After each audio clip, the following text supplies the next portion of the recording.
guys, hello, this is Manu Mishra. Welcome you all on our YouTube official channel Law Prep Tutorial and to this session जिसमें आज हम लोग एक बहुत ही important strategy discuss करने वाले हैं हमारे एलिट एग्जामिनेशन को लेकर. If I say AILET, that is all India law entrance test for the admission in the NLU Delhi for the course of BA LLB. Right, see the point is कि अगर हम सबसे पहले बात करें इस सेशन की जरूरत क्यों थी. इस सेशन की जरूरत इसलिए है क्योंकि क्लार्क एग्जामिनेशन जो है वो हमारा होने वाला है 7th of December 2025 for the admission of 2026. And वहीं जब हम बात करें एलिट एग्जामिनेशन जो होने वाला है that is on 14th of December 2025 for the admission of 2026.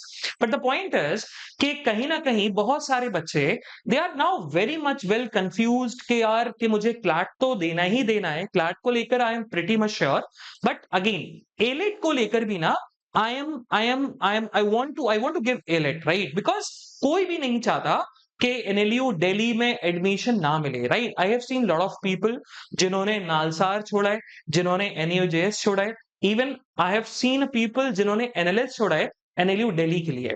क्योंकि जब हम बात करते हैं NLU दिल्ली की तो Delhi is something a hub of a lawyers, right? वहां पर आपको मेजर लॉ फर्म्स देखने को मिलती हैं, वहां पर आपको मेजर कंपनीज देखने को मिलती हैं. नाउ उसके साथ साथ even you have supreme court, even you have India का one of the top most high court, that is Delhi high court, right? So अगर किसी भी लॉयर से आप पूछोगे कि किस सिटी को प्रेफर करना चाहिए, if you they want to go for a practice और they want to go for a corporate job, if they want to go for a law firm, right? So majority of the, if I say majority, that means 90%, 99% of the people, right, they will prefer Delhi. They will prefer Delhi, right? बाकी कोई मुंबई बोलता है, but again वो उसकी location उसके home पे depend करता है. तो everyone wants to basically build a base in Delhi as a lawyer, है ना? Everyone wants to study in a Delhi, right? Specifically India के one of the top most law school में, that is NLU Delhi. Now the point is, तो अब सबसे बड़ी problem जो आती है कि कैसे हमें क्लार्क और एलिट को लेकर अपनी प्रिपरेशन लेते हुए चलना है, जो कि हम इस सेशन के अंदर डिस्कस भी करेंगे. और मेजरली हम जो डिस्कस करने वाले हैं कि एलिट को लेकर हमारे 3 मंथ्स का प्लान क्या होना चाहिए, राइट? नाउ अगर हम बात करें सो 3 मंथ्स हमारे पास बचे हुए हैं. 3 या 100 डेज आप बेसिकली आप मान के चल सकते हो कि 3 months to 100 days, 90 to 100 days we are left with. तो ओवरऑल हम 3 मंथ की स्ट्रेटेजी डिस्कस करेंगे अपने एलिट को लेकर कि एलिट को लेकर हमारा क्या प्लान होना चाहिए. तो पहले ब्रीफली मैं आपको एक एलिट का एग्जाम ओवरव्यू दे देता हूं, जिससे ना आपको आइडिया लगेगा क्या है क्या नहीं है. ऑब्वियसली बात है, examination is all India law entrance test. Examination mode offline होता है, एग्जाम की frequency annually, right? I know कि तुम लोगों को ये सारी चीजें ना बोरिंग लग रही होंगी, बट मैं हमेशा यही बोलता हूं कि किसी भी government examination, competitive examination, right, आप कोई भी एग्जामिनेशन देने जा रहे हो ना, राइट, चाहे गवर्नमेंट इंस्टीट्यूशंस के एडमिशंस को लेकर, गवर्नमेंट जॉब्स को लेकर, डू रिमेंबर उनका एग्जामिनेशन ओवरव्यू, उनका सिलेबस, उनका प्रीवियस पेपर वो रामबाण होता है. अगर उस चीज की अंडरस्टैंडिंग आपको हो गई ना, आपको एक करेक्ट पाथ मिलता है, आपको पता लग जाता है कि यार पेपर की तैयारी मुझे कैसे करनी है. नहीं तो there are lot of competition, बहुत कंपटीशन होता है, लोग बहुत मेहनत करते हैं, लोग बहुत डिवोट करते हैं अपने आर को. और मैंने हमेशा बोला है कि नाउ इट्स अ टाइम, जो जिस हम सिचुएशन में रहते हैं, हम जिस पीरियड में रह रहे हैं ना, it's a time not only of hard work. पहले लोग बोलते थे कि लाल बहादुर शास्त्री जी ने आपका दिन दिन रात रात भर पढ़ाई करी है तब जाके वो यहां पर पहुंच पाए, right? And lot of people they have done lot of hard work. Now the point is, hard work again no doubt very essential for the examination perspective, but again एक और चीज बहुत ज्यादा जो कि again 50% वेटेज लेके बैठते हैं वो है स्मार्ट वर्क. कि हमारी प्रिपरेशन सही डायरेक्शन में जा रही है कि नहीं जा रही है, हमारा हार्ड वर्क सही डायरेक्शन में जा रहा है कि नहीं जा रहा है ना? जैसे if you talk about me, right, I have a lot of basically interest in reading books, but the point is कि मैं अगर 24 घंटे में से 12 घंटे या 13 घंटे सिर्फ किताब पढ़ रहा हूं, है ना, लेकिन जरूरी नहीं है कि उन किताबों को पढ़कर उनके नोट्स बनाकर मेरा एग्जामिनेशन क्रैक हो जाएगा.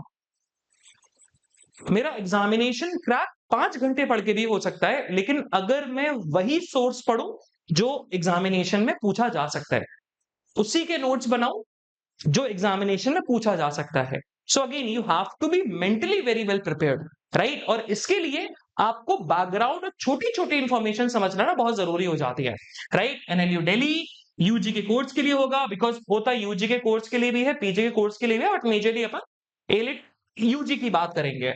120 मिनट्स, डू रिमेंबर 2 आवर का पेपर है। 120 मिनट्स इनिशियली 90 मिनट्स का होता था, बट अभी लास्ट 2 ईयर्स से इसको 120 मिनट्स कर दिया। इंग्लिश होगा पूरा का पूरा। एग्जामिनेशन की अगर हम लैंग्वेज की बात करें, एडमिशन बीए एलएलबी, तो only for the BA LLB. And do remember examination date जो होने वाली है that is 14th of December 2025, है ना।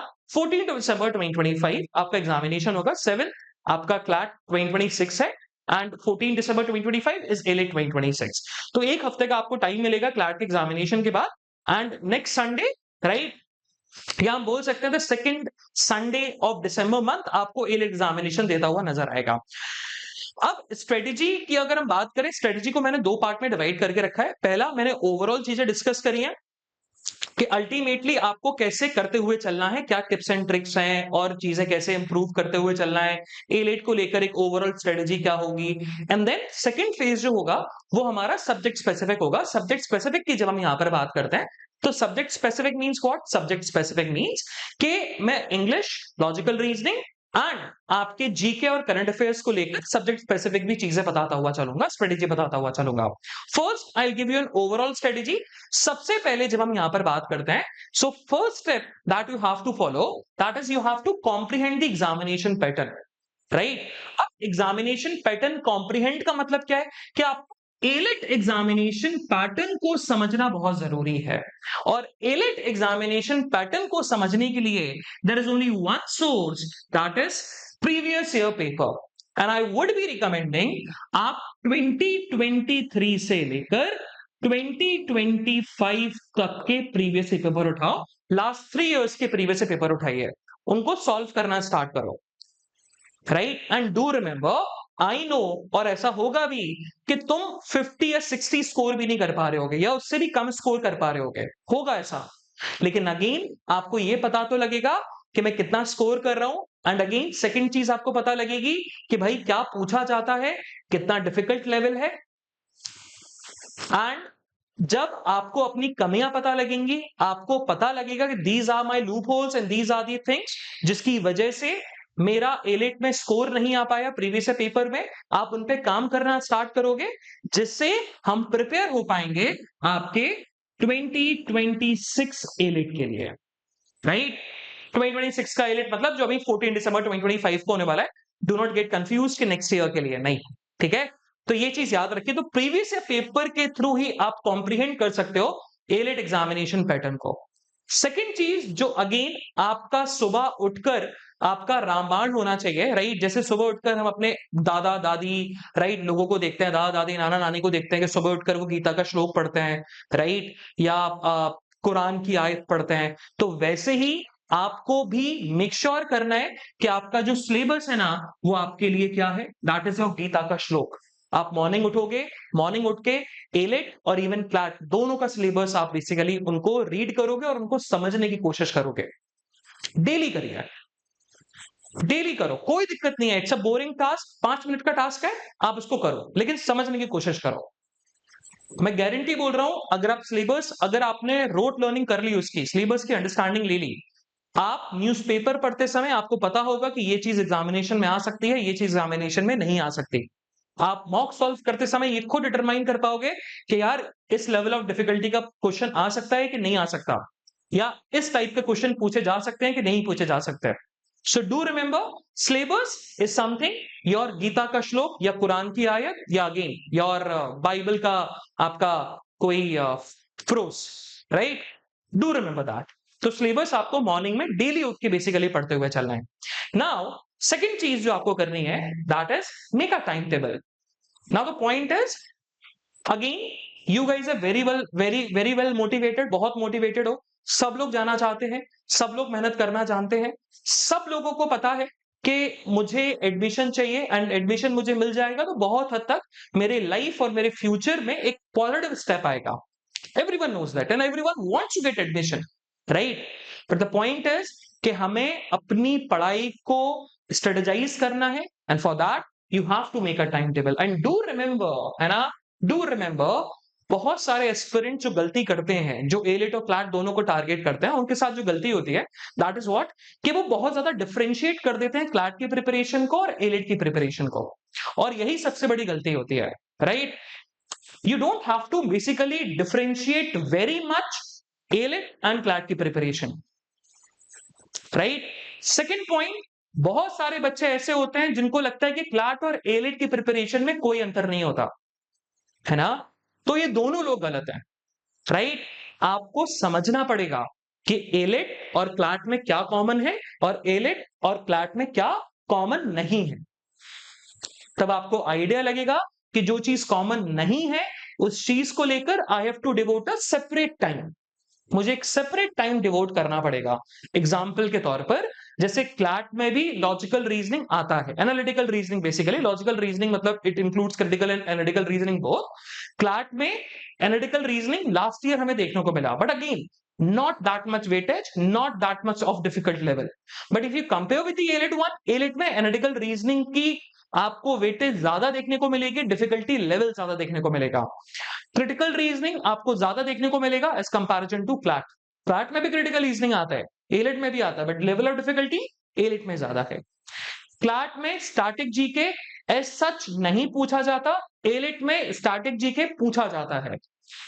क्लैट में वन लाइनर्स नहीं आते, एलिट में वन लाइनर्स पूछे जाते हैं। तो ये चीज आपको दिमाग में रखते हुए चलना है। और अगेन क्लैट का static GK majorly last 2 year से मॉडर्न हिस्ट्री से पूछा जाता है, एंड वहीं एलिट का static GK not directly from the modern history, not directly from the geography जो कोर स्टैटिक जीके होता है, बल्कि फ्रॉम द स्पोर्ट्स अवार्ड, जो कि मैं आपको सब्जेक्ट स्पेसिफिक में बताता हुआ चलूंगा। तो इसको भी आपको मेक श्योर करना है कि आप डिफरेंशिएट कर रहे हो तो स्ट्रेटेजिकली डिफरेंशिएट कर रहे हो। अगर आप कॉमनैलिटी ढूंढ रहे हो तो कॉमनैलिटी ढूंढना बहुत जरूरी है, क्योंकि कॉमनैलिटी ढूंढोगे तो एक सेंस ऑफ कॉन्फिडेंस आएगा कि अगर मैं इस टाइप के क्वेश्चन कर रहा हूं तो मेरे लिए ये क्लैट के लिए भी इंपॉर्टेंट है और एलिट के लिए भी इंपॉर्टेंट है। तो ये चीज आपको बहुत मेक श्योर करते हुए चलना है, राइट? तो इसके लिए you should have a very well plan study routine. अब very well plan study routine बनाने का मतलब ये नहीं होता कि आप एक रोबोट की तरह मंडे से लेकर संडे तक जो आपने टाइम टेबल बनाया उसी को फॉलो कर रहे हो, नहीं। जैसे आज मुझे बहुत फैमिली अर्जेंसी थी, राइट, है ना, मैंने आज क्लासेस नहीं ली या मैंने आज पढ़ाई नहीं करी, तो अगेन उसको लेकर you don't have to basically very much demotivated, you don't have to be very much disheartened. होता है, लाइफ में फेजेस आते हैं, but again you have to make sure of that कि नेक्स्ट डे जैसे ही मेरा काम कंप्लीट होगा, नेक्स्ट डे अगेन मैं वही आपके ट्रैक पे चलना स्टार्ट करूंगा, राइट? तो एक डेडिकेटेड आपका वेल प्लान्ड, वेल डेवलप आपको स्टडी रूटीन बनाना पड़ेगा। सेकंड, आपको हर सब्जेक्ट में टाइम डिवोट करना पड़ेगा, राइट? ऐसा नहीं हो सकता कि आपको करंट अफेयर्स बहुत पसंद है तो you are devoting very much time in the current affairs. आपको लॉजिकल रीजन डिफिकल्ट लगती है तो आप उस पर ज्यादा फोकस नहीं कर रहे हो। आपको वोकैबुलरी इतनी अच्छी नहीं लगती है तो वोकैबुलरी पे फोकस नहीं कर रहे हो। मैंने वही बोला है, एग्जामिनेशन वो क्रैक करता है, कॉम्पिटिटिव एग्जामिनेशन वो क्रैक करता है, राइट, जो जो जो आपका स्ट्रेटेजी कर, जो हार्डवर्क, जिसको हार्डवर्क आता है, जो स्ट्रेटेजिकली पढ़ाई करता है। I have seen a lot of people जो बहुत इंटेलिजेंट है, बहुत नॉलेजेबल है, very intelligent, very knowledgeable, but again they were not able to crack the examination. Point simple, उनको जो चीज पसंद आती है वो पढ़ते हैं, जो चीज पसंद नहीं आती वो नहीं पढ़ते, और वहीं पर उनकी गलती हो जाती है, राइट? तो ये चीज मेक श्योर करिए कि you have to distribute adequate time for each subject. Third, अपने स्टडी आवर्स को स्प्लिट करो डिफरेंट डिफरेंट सेक्शंस में, ऑब्वियसली बात है ना? स्टडी आवर्स को स्प्लिट करना पड़ेगा। आप ऑल्टरनेट डेज लेके भी चल सकते हो कि एक दिन आपने इंग्लिश लिया, सेकंड डे आपने सीआर ले लिया, ऑल्टरनेट डेज लेके भी चल सकते हो। एंड थर्ड, अगेन ये सबसे मोस्ट इंपॉर्टेंट होता है, एंड ये गलती हर इंसान करता है। एक 28 साल का एस्पिरेंट भी कर रहा होता है, एक 15 साल का, एक 17 साल का एस्पिरेंट भी यही गलती कर रहा होता है, दैट इज कि वो अपने आप को सुपरमैन मान लेता है ना? And do remember, superman is not real, right? We are a human beings, so do remember, goals वो बनाओ जो रियलिस्टिक हो, है ना? 16 घंटे तुम्हारे पास समय है, 8 घंटे तुम सोते हो, है ना? 8 घंटे आपने सोने के लिए डिवोट कर दिया, बचे 16 आवर्स, और आप सोच रहे हो 16 आवर्स में पढ़ाई कर लूंगा, हो ही नहीं सकता। सो do remember, set a realistic गोल। जो रियलिस्टिक गोल है, मैंने वही बोला है, अगर आप डेली के 5 आवर भी डेडिकेट करोगे, इवन 4 आवर भी डेडिकेट करोगे, 4.5 आवर, तो अगेन आप मंथ के एंड में बहुत हद तक आप इंप्रूव कर जाओगे, बहुत हद तक आपका स्कोर अच्छा आने लगेगा। क्योंकि जब रियलिस्टिक गोल बनाओगे तो नेक्स्ट डे भी आप उन गोल्स को अचीव करने के लिए जाओगे, थर्ड डे भी जाओगे। लेकिन अगर आपने रियलिस्टिक गोल नहीं बनाया, अगेन वो आपका पहला दिन फेल, आपको सेकंड डे बनाओगे, सेकंड डे भी fail, and you will feel very disheartened, demotivated, and Midway आप अपनी प्रिपरेशन को छोड़ दोगे। ठीक है, तो रियलिस्टिक गोल बनाइए, एक्टिवली स्टिक रहो to your study routine. Study routine से आपको एक्टिवली स्टिक रहना है, राइट? जो आपने रूटीन बनाया है, और मैं हमेशा बोलता हूं डेली रूटीन बनाओ, है ना? 1 महीने का प्लान कि मैंने मंडे से लेकर आपका 1st ऑफ अगस्त से लेकर या 1st ऑफ सितंबर से लेकर 30th ऑफ सितंबर तक का मैंने प्लान बना लिया, कभी पॉसिबल नहीं होता वो। क्योंकि उस महीने में किसी की शादी आ जाएगी, किसी घर में कोई फंक्शन होगा, या कोई अर्जेंसी आ जाएगी, तबीयत खराब हो जाएगी, इसीलिए। तो मॉर्निंग उठिए, मॉर्निंग उठ के आपको पता होता है कि आज मेरे पास क्या समय है, आज मेरी तबीयत सही है कि नहीं है, आज मुझे स्कूल जाना है कि नहीं जाना, आज मेरे पास घर के काम है कि नहीं, राइट? उस हिसाब से आप अपने प्लान बनाते हुए चलिए। Now other important tips and tricks, कुछ और आपको फॉलो करते हुए चलना है। Again, choose your right study resources. देखो, यहां पर अगर मैं आपको बताऊंगा ना राइट स्टडी रिसोर्सेस, तो I would always recommend law prep के आप नोट्स पढ़ो, लॉ प्रेप के स्टडी मटेरियल पढ़ो। Again, no doubt, top notch, India के सबसे टॉप नॉच आपके स्टडी रिसोर्सेज है, टॉप नॉच क्लासेस होती है, no doubt. But again, my opinion, because as a part of law prep tutorial, मेरा opinion biased हो सकता है, लेकिन आपका ओपिनियन बाइस नहीं होगा ना, आपका ओपिनियन आपकी प्रिपरेशन को लेकर रहेगा कि आपको एग्जामिनेशन क्रैक करना है, वो आपका ओपिनियन होने वाला है। So do remember, you have to choose your right study resources. ये बहुत जरूरी है। इसको कैसे डिटरमाइन किया जाएगा? इसको डिटरमाइन करने का सिंपल सा तरीका है, एक बार गो थ्रू करो, सारी की सारी चीजें अवेलेबल होती हैं, है ना? आपके पास लॉ प्रेप का होगा, किसी दूसरे बच्चे के पास जो कि आपका दोस्त है, उसके पास दूसरे इंस्टीट्यूट का होगा, तीसरे बच्चे के पास तीसरे इंस्टीट्यूट का होगा। तो I would always recommend choose a perfect study resources, पहला। Second, that is to concentrate on the conceptual knowledge. Elite examination में सबसे इंपॉर्टेंट बात आती है कॉन्सेप्चुअल नॉलेज पे कॉन्सेंट्रेट करना। हम बस ऊपर ऊपर से पढ़ लेते हैं, बट अगेन हम उसकी कॉन्सेप्चुअलिटी को नहीं समझते, है ना? कि वो इवॉल्व कहां से हुआ, उसके पीछे अगेन रीजन क्या है। हम ये पढ़ लेते हैं कि क्या हुआ, बट क्यों हुआ, कैसे हुआ, वो नहीं पढ़ते। तो उसको समझना बहुत ज्यादा जरूरी है। क्या हुआ ये सबको पता है, कैसे हुआ, क्यों हुआ, यही आपको डिफरेंशिएट करेगा अगेन एग्जामिनेशन क्रैक करने वालों में और एग्जामिनेशन ना क्रैक करने वालों में। ठीक है, again daily practice, now it's high time कि अब आपको डेली प्रैक्टिस करना ही पड़ेगा, राइट? चाहे आप क्लैट की प्रिपरेशन कर रहे हो, चाहे एलिट की। अगेन ओवरलैप चीजें होती हैं, क्रिटिकल रीजनिंग क्लैट के लिए भी इंपॉर्टेंट है, एलिट के लिए भी इंपॉर्टेंट है, इंग्लिश वोकैबुलरी दोनों के लिए इंपॉर्टेंट है, करंट अफेयर्स दोनों के लिए इंपॉर्टेंट है। मैं आपको भी डिफरेंशिएट बताऊंगा भी कि क्या डिफरेंशिएट बेसिकली हमें देखने को मिल जाता है सब्जेक्टली।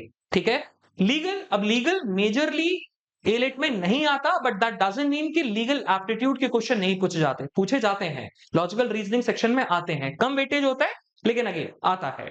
ठीक है, and the fourth and the most important part, that is again time management आपको इंप्रूव करना पड़ेगा, राइट? टाइम मैनेजमेंट इंप्रूव करना, it's a big role to play, right, in the CLAT and AILET both. Clear? तो ये चीज again 4 points आपको दिमाग में एक्स्ट्रा रखने पड़ेंगे। Now will move on to the subject wise, right? सबसे पहले हम बात करेंगे इंग्लिश लैंग्वेज की। इंग्लिश लैंग्वेज की जब हम यहां पर बात करते हैं, तो इंग्लिश लैंग्वेज में आपको क्या अंडरस्टैंडिंग चाहिए, सबसे पहले तो वो समझो क्या पूछा जा रहा है। आप पहले एग्जामिनेशन के डिमांड को समझिए कि एग्जामिनेशन की डिमांड क्या है इंग्लिश लैंग्वेज को लेकर। आपसे टेस्ट किया जाएगा आपका क्या, आपकी proficiency in comprehension and in grammar. देखो, ग्रामर ऑब्वियस सी बात है, अगेन हम उसमें वोकैबुलरी भी अगर इंक्लूड कर देंगे तो वोकैबुलरी भी। तो कॉम्प्रिहेंशन और ग्रामर, ये दो चीज है। ग्रामर एज सच नहीं पूछी जाती एलिट में अब, राइट? इनिशियली पूछी जाती थी, एज सच अब नहीं आती, लेकिन हाँ, राइट, हमें उसके लिए वेल प्रिपेयर्ड रहना पड़ेगा। तो कॉम्प्रिहेंशन और ग्रामर, ये दो चीजें आप देखोगे, ये आपके प्रीवियस पेपर को एनालिसिस करके, प्रीवियस पेपर को सॉल्व करके, ये दो चीजों पर फोकस करना है। तीसरी चीज जो बहुत इंपॉर्टेंट होती है, vocabulary. But do remember, if you are reading a newspaper on a regular basis, right, आपकी वोकैबुलरी स्ट्रेंथन होगी, रोट लर्निंग से वोकैबुलरी अच्छी नहीं होती जब तक आप नए वर्ड्स को सेंटेंस में यूज नहीं करोगे, इंप्लीमेंट नहीं करोगे, कभी आप इंप्रूव नहीं कर सकते। And when you read the newspaper daily, आपका करंट अफेयर्स भी इंप्रूव होता हुआ चलेगा, जो कि क्लैट एलिट के लिए इंपॉर्टेंट है, राइट? चाहे वन लाइनर आप एलिट के लिए पढ़ रहे हो, चाहे क्लैट के लिए मेजर टॉपिक पढ़ रहे हो, दोनों की दोनों चीजें न्यूज़पेपर में मिलेंगी। क्लियर? नाउ थर्ड, प्रैक्टिस करिए, राइट? रीडिंग कॉम्प्रिहेंशन का बहुत ज्यादा इंपॉर्टेंट है, बहुत ज्यादा इंपॉर्टेंट है। उठाओ बुकलेट, सॉल्व करना स्टार्ट करो, simple. Clear? Now the next subject, right? My competency, right? My core competency, that is GK and current affairs. Winning edge section होता है, मेजरली 30 क्वेश्चंस आते हैं एलिट एग्जामिनेशन की जब हम बात करते हैं, right? Club of what? Club of current affairs and GK both, right? Winning edge section है क्योंकि इंग्लिश और लॉजिकल रीजनिंग में समवॉट मेजॉरिटी ऑफ द बच्चा एक ही सेम लेवल पे होता है, बट नॉट दिस सेक्शन जो कि डिफरेंशिएट करता है बहुत ज्यादा कि किसका 80 रैंक, किसका 100 रैंक आ रहा है और किसका अंडर 100 रैंक आ रहा है, और किसका आपका 100, आपका अबव 200 या 300 रैंक आ रहा है। क्लियर? तो इसीलिए ये it's a winning edge section, तो डू नॉट इग्नोर दैट। ठीक है? अब फोकस आपको किस पे करना पड़ेगा? अपार्ट फ्रॉम जो क्लैट में चल रहा है वो तो चलेगा, apart from that sports, art and culture, government schemes, international organisations, science, books and author. And majorly मैं आपको बोलूंगा कि आपके बुक्स एंड ऑथर्स के साथ साथ एक और चीज, राइट? एक और चीज जो मैंने यहां पर मिस आउट कर दिया, दैट इज अवार्ड्स। ये दो चीजें ऐसी हैं जो कि आपके एग्जामिनेशन में, एलिट एग्जामिनेशन में आपको अच्छे खासे क्वेश्चंस देखने को मिलेंगे। अभी कुछ दिनों में आपका स्टार्ट हो जाएगा, या फिर जब तक ये वीडियो बेसिकली रिलीज होगी तब तक आपको प्रीवियस पेपर का एनालिसिस मिलना स्टार्ट हो जाएगा सब्जेक्ट वाइज, तो गो थ्रू इट, राइट? तो बुक्स एंड ऑथर्स तो ऐसी चीजें हैं जो आपको फोकस करनी पड़ेंगी majorly, right? Books and authors and awards, and बाकी मेजरली सेम इज फ्लैट। तो ये जो आप बोलते हो ना हिस्ट्री पढ़नी पड़ती है, ज्योग्राफी पढ़नी पड़ती है, नहीं, आप बस इन्हीं चीजों के अराउंड अगर स्टार्टिंग कंप्लीट कर लोगे ना, आप एलिट के जीके करंट अफेयर सेक्शन में आप कभी भी लैक नहीं करोगे, है ना? And the last and the most important section जिसका वेटेज सबसे ज्यादा है, राइट? 70 नंबर का आता है, 70 क्वेश्चंस बेसिकली यहां पर पूछे जाते हैं, 70 क्वेश्चंस। क्लियर? नाउ यहां पर you will see mix of conventional critical reasoning. Majorly सबसे ज्यादा क्वेश्चन आप ये मान के चलो कि आउट ऑफ 70, 35 to 40 क्वेश्चंस आपको क्रिटिकल रीजनिंग देखने को मिलेंगे। लीगल एप्टीट्यूड के क्वेश्चंस भी आते हैं, एंड इवन एनालिटिकल रीजनिंग के भी आपको यहां पर क्वेश्चंस देखने को मिलते हैं। तो तीन चीजों को लेकर आपको प्रिपेयर करना है, जिसमें मेजर आपका क्रिटिकल रीजनिंग है, लीगल एप्टीट्यूड के भी क्वेश्चंस आपके लॉजिकल रीजनिंग सेक्शन में पूछ लिए जाते हैं, एंड इवन एनालिटिकल रीजनिंग के भी। आगे आपको dominated by the what? Critical reasoning. Critical reasoning dominate करता है लॉजिकल रीजनिंग के सेक्शन में। More than 35 questions out of 70 questions आपके यहां पूछे जाते हैं, डू रिमेंबर दैट। एंड इसका सिर्फ एक ही रामबाण है, चाहे हम एनालिटिकल रीजनिंग की बात करें, चाहे हम लीगल एप्टीट्यूड की बात करें, चाहे क्रिटिकल रीजनिंग की बात करें, एक ही सोल्यूशन है, that is practice daily, and है ना, एंड उसके साथ साथ एनालिसिस का मतलब you have to understand, right? You have to understand कि इसका आंसर ए क्यों है, बी क्यों है, सी क्यों है। ठीक है? चलिए, नाउ एक चीज मैं बहुत ही इंपॉर्टेंट तरीके से बताना चाहता हूं, this is what the decode of the logical reasoning section. ये आप यहां पर ध्यान से देख सकते हो। देखो लास्ट ईयर का है बेसिकली, ये क्लैट 2025 का क्रिटिकल रीजनिंग क्वेश्चन 41 थे, that is moderate to difficult. Legal aptitude 4 questions थे, right? Principle based, again moderate 1। Syllogisms पूछे गए 7, डिफिकल्ट।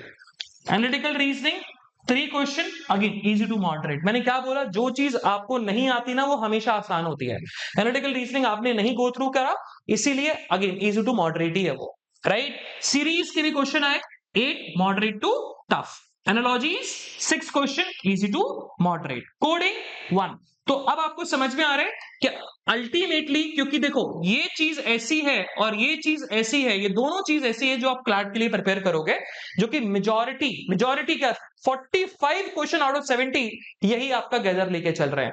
बाकी अगर आप इन पे ही फोकस करने लगो सिर्फ, तो आप एलिट में आराम से 70 क्वेश्चंस को सॉल्व करने के लिए केपेबल हो गए। Clear? So yeah, so this is what I just want to convey, right? This is what your 3 month strategy would be, right? इसको लेकर प्लान करिए। मैंने आपको बहुत हद तक डिकोड भी कर दिया होगा, लॉजिकल रीजनिंग वो मतलब ब्रीफली आपको प्रॉपर तरीके से एनालिसिस मिलना स्टार्ट होगा प्रीवियस पेपर का, है ना। आपको बस थोड़ा सा वेट करना पड़ेगा और जब तक शायद ये वीडियो आएगी तब तक शायद आपको मिलना स्टार्ट भी हो जाएगा। तो डू रिमेंबर दैट ये चीज आपकी 3 मंथ की स्ट्रेटेजी है ना। आई होप आपको क्लियर हुआ हो, आपको कुछ टिप्स एंड ट्रिक्स पता लगी हो, आपको आइडिया लगा हो कि कैसे हमें अपने एग्जामिनेशन को लेके चलना है, right. So that's what I just want to convey. बाकी अपन मिलते हैं नेक्स्ट सेशन में, तब तक के लिए bye bye, have fun and enjoy your day. Bye bye guys, bye bye.